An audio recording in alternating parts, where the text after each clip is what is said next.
In this 2-screw review, we are putting the Makita 12V half-inch impact wrench up against the Milwaukee 12V half-inch impact wrench. Who's going to win? First up, we will drive 100mm long batten screws. That's 4 inches. To drive the screws, I went out and bought 2 of these. We've got 2 Makita brand new 5mm hex drives. So I will set this up and we'll drive some screws.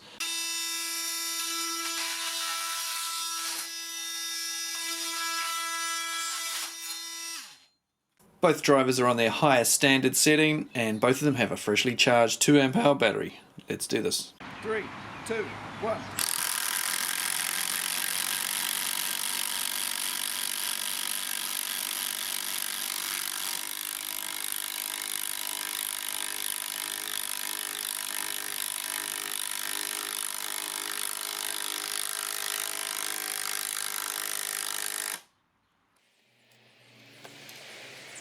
Three, two, one.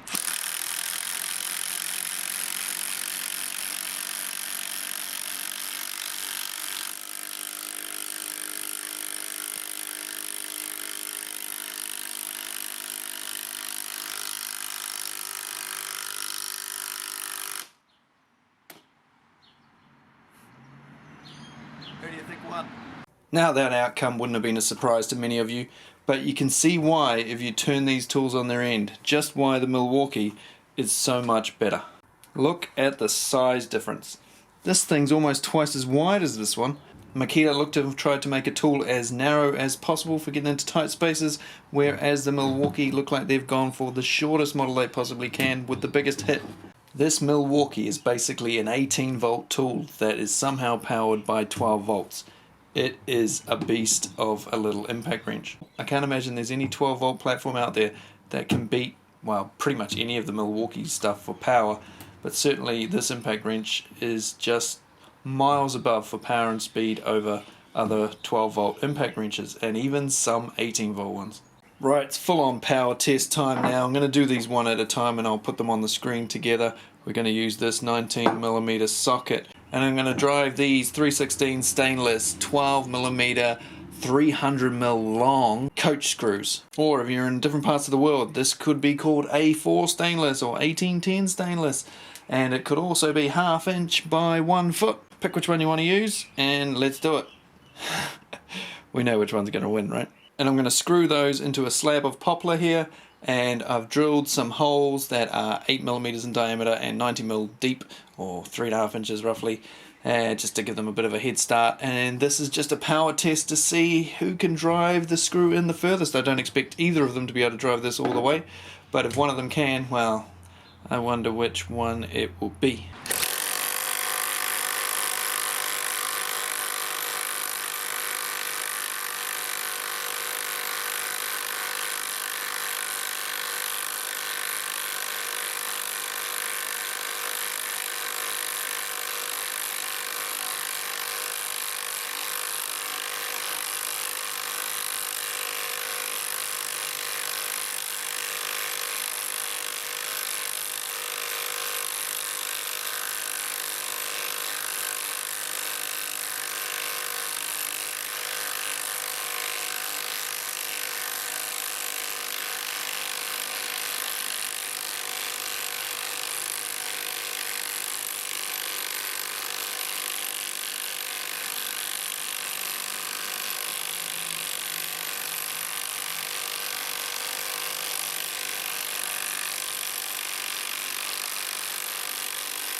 So in case you can't tell there's a difference, I measured them and this one still had 155mm of screw to go, and this one had only 55, so 100mm or 4 inches better than that one.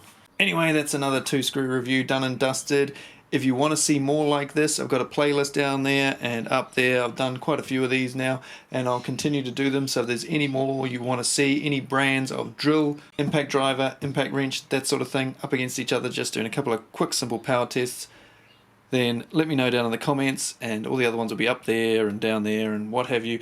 Subscribe if you want to see more simple tests like this. Oh, and if you're wondering why it says tools and stuff in the background and not builds and stuff, this is my secondary channel. Tools and stuff is my main channel. So if you're interested in tool reviews, I do tool reviews on that channel every week. So yeah, I'll put a link to that too. Doof, doof. See ya.